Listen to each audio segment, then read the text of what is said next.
If I could explain MOBAs to somebody who's never played a MOBA, it's kind of like chess. Chess is a game about power and resources. Depending on where your pieces are on the board and which pieces you have, and depending on where those pieces are relative to your opponent, that determines how powerful you are in the match. Both teams are trying to complete the same goal. They're trying to checkmate the king. MOBAs are similar. Both teams are fighting for the same goal. The thing is that in chess, the things that determine your power level are fairly binary. So what I mean by that is you're either on black or white. Now, what I mean by that is your piece, and any given piece can only either be on a specific space, and you can calculate that using a grid coordinate, right? You could say like rook e2 or something like that, for example. And that coordinate is always binary. It's either this or that, right? You can't be on e2.3. Similarly, each piece has a very specific way that it can move, and that doesn't change at all,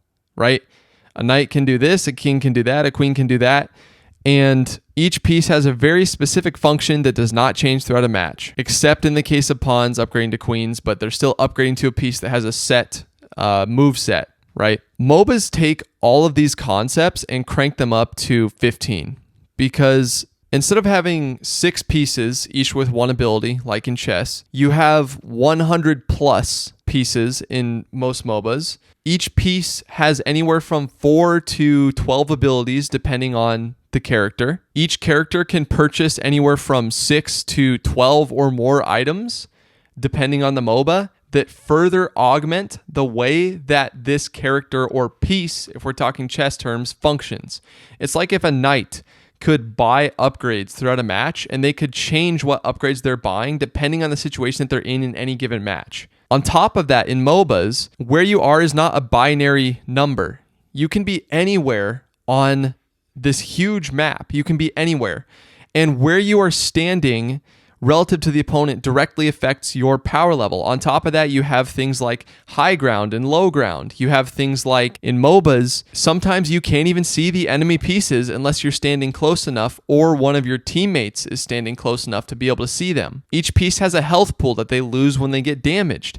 Each piece has a resource that they use, that they expend to cast spells. There are objectives that both teams are fighting for throughout the match. These objectives make the team who takes them stronger. Every single one of these factors, every single move you make, and you move thousands of times in a MOBA, every single move you make, every single point of damage you take, every time you press one button to use a spell, that affects your power level in the match relative to your opponent. And every single one of these actions can be optimized to an almost exponential, unfathomable degree. Every single little thing you do can be optimized to an insane degree. And every little thing you do is dependent on the combination of pieces you're playing against. So you could play one way one match, and that would make perfect sense. If you were in another match playing against a completely different set of heroes, that strategy would no longer be valid, and you would completely have to change your playstyle from the start of the game to the end. The depth in MOBAs is staggering. There's so much to master, and so you can quickly see how this would become addicting.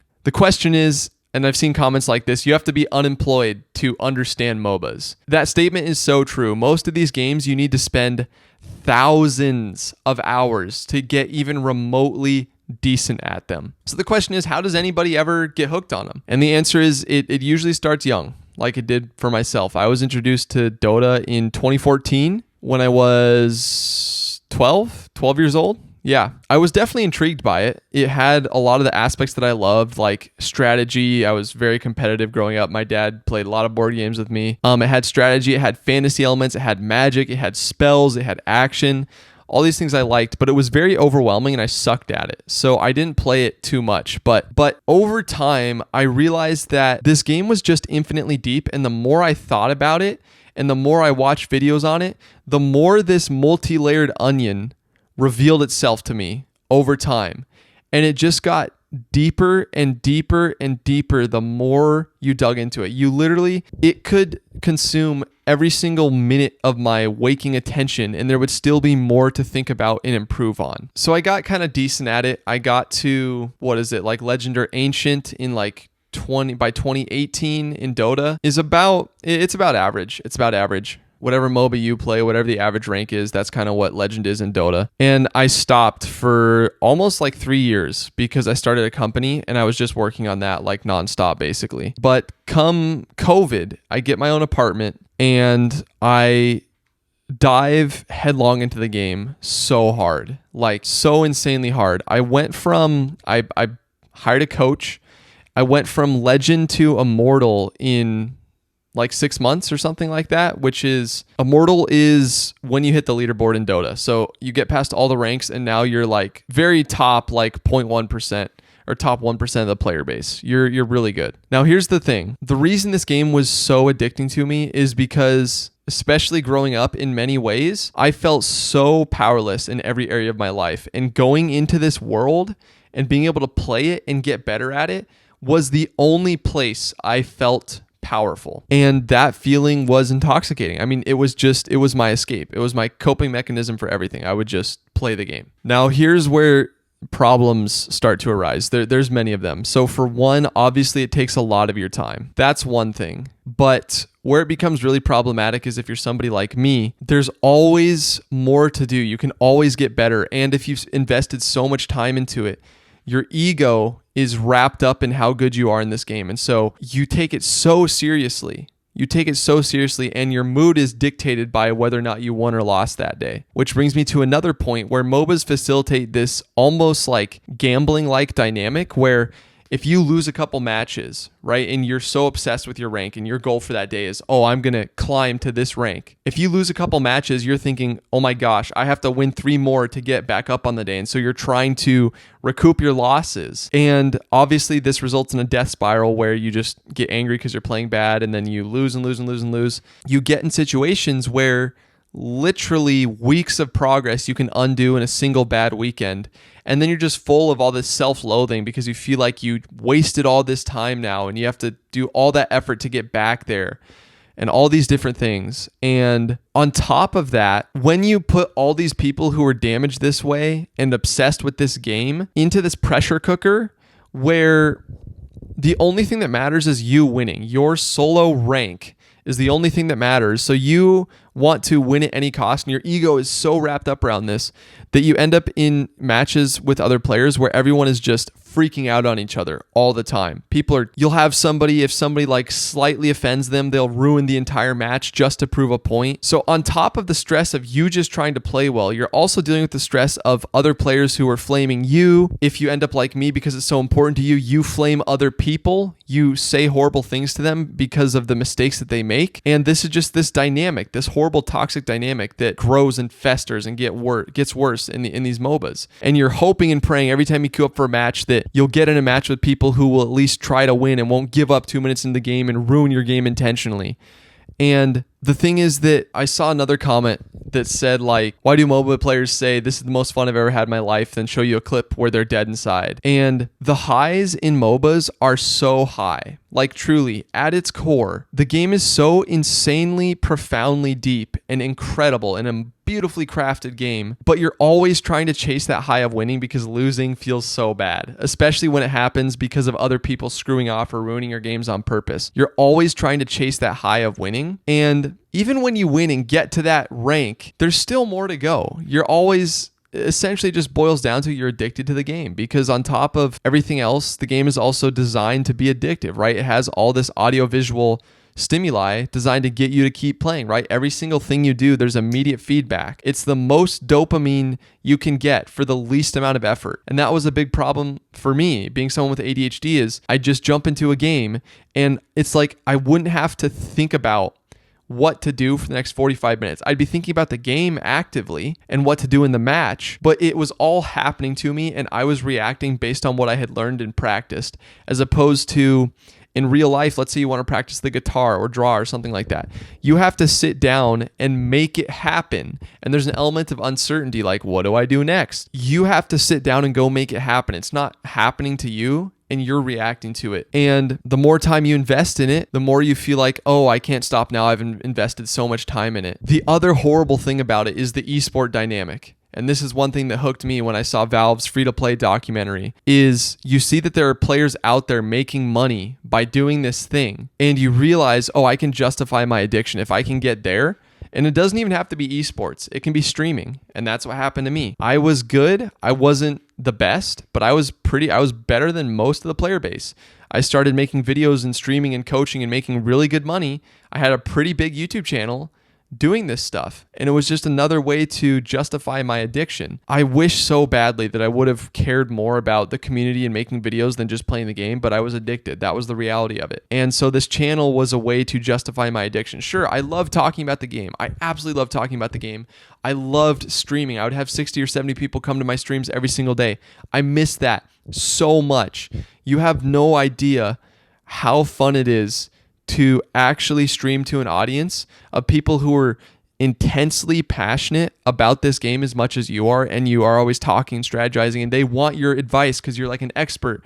And so you feel this sense of achievement and self-worth and accomplishment, especially for me because streaming was one of my longtime goals. It didn't necessarily have to be Dota. I just love content creation, and then stumbled into, oh, I'm really good at Dota. I can do streaming as well. Now for me, one big issue is I knew I always had all these other things I was leaving on the back burner. Like, it just eats away at your life and steals so much of your time. Like, there's creative things that I really want to do. Like, I want to write a book. I want to draw. I want to play guitar. I want to tell a story. I want to make films. And I've talked about this so much, and I've already done a pretty good amount of it. There's stuff I want to do in business. And again, I've done a decent job at these things, but I know there's so much more that I can do. And that just ate away at me while I was playing. It just slowly ate away at me knowing the amount of hours you can waste away with games like this is simply unfathomable. Like, the amount of progress I can make in something like drawing or guitar or writing a book for a fraction of the time spent is mind-boggling. It's harder to sit down and do, but you can make progress so quickly, and you actually feel, you can look back and say, oh, that time was actually well worth it, right? Whereas the only thing that you really have to tell in a MOBA, whether or not that time was worth it, is this silly number that dictates your mood. In last month, I spent half as many hours drawing as I would have normally playing Dota, at least, and I made so much progress that's mind-boggling. In 1 month, and I've played this game for 10 years. I've sunk 14,000 hours into this game. I remember literally there was, it feels so good, and it sucks so bad at the same time. It's addiction. It's classic addiction. And I literally remember thinking to myself, I'm just going to keep playing this game and try to make it to the top, whatever it takes. I don't care if I have to waste the next 5-10 years of my life till I'm 30 something playing this game. I literally thought this to myself. I'm going to do it. I've invested this much time in it. I can't stop now. And all these factors, it just wreaks havoc on your mental health. Absolutely wreaks havoc on your mental health. You know, I was very moody. I was neglecting things around the house and things with my wife that I shouldn't be neglecting. And even when I wasn't playing, my mind was somewhere else, and it was this whole thing. So at some point, I just bit the bullet. I literally deleted my channel with all of my streams and videos on it. And I gave my Steam password to my brother, stopped playing video games for like 2 weeks. I'll play stuff here and there now. He gave me my password back, but I haven't touched Dota in like 91 days. There's still not a day that goes by where I don't think about playing. Not a single day. 91 days later. The thing that haunts me, I wish I could have loved the game for the game and stopped worrying about the number and attaching my self-worth to it, because the game is amazing and it's beautiful and deep and it's so fun to play, but I lost myself to the point where it just almost ruined me. Literally almost ruined me. And it haunts me that I know more about this thing. I was well past the 10,000 hour mark that they say it takes to master something. I could talk about Dota for days, teaching everything that I know. I know more about Dota than I know about just about anything else. And there's other things I'm good at, but not like Dota. And it haunts me to know that all that time spent, this skill that I love, this incredible skill that I have, is completely useless to me now. Completely useless. There's nothing I can do with it. I can't go back and touch that game without it ruining my life. That haunts me. It haunts me to no end. So on the bright side, the amount of stuff I've been able to do in 90 short days since quitting is unfathomable. I'm 20% of the way through a novel. I've wanted to write a book for years. I sat down, I started doing it, writing 1,000 words every day, and I'm almost done. I'm almost 20% through with a novel. I'm honing my drawing skills. I've seen huge progress. I'm getting closer to where I want to be, where I've wanted to be as an artist for ages. I'm putting more time into my business, into my relationship with my wife. I can objectively say that it's a good thing. And still something inside me just misses that competition, the incredible...